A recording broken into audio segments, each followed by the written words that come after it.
Alors, on peut ajouter des cendres, les mélanger avec les céréales. C'est technique pour conserver les céréales durant longtemps.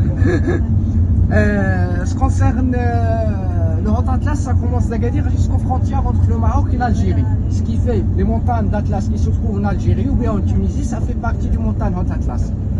Ils ont le même âge. Ce qui est différent au Maroc, c'est au Maroc, il y a 3 massifs de montagnes d'Atlas. Haute, moyen, anti-Atlas. Haute, ils ont le même âge que les montagnes des Alpes, presque 180 millions d'années.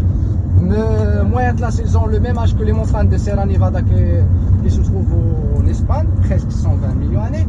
Et la troisième, c'est l'anti-Atlas. L'anti-Atlas est considéré comme la chaîne la plus vieille. Il a plus que 300 millions d'années. Ce sont des montagnes volcaniques.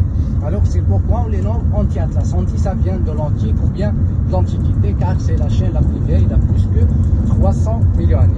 Et Atlas, c'est le nom d'un ancien dieu qui était vénéré par les Grecs, les Romains, les anciens Égyptiens et aussi les Berbères. Il y a 2 légendes grecques qui racontent 2 différentes choses. La première raconte que le dieu Zeus a transformé condamné du Atlas de porter la voûte céleste sur ses épaules.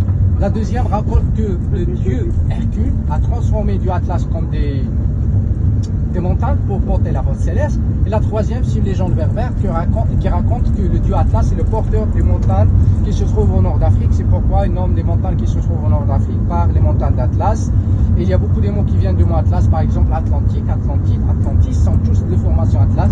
C'est ce qui est écrit dans les livres, mais ça n'a rien à voir avec la réalité.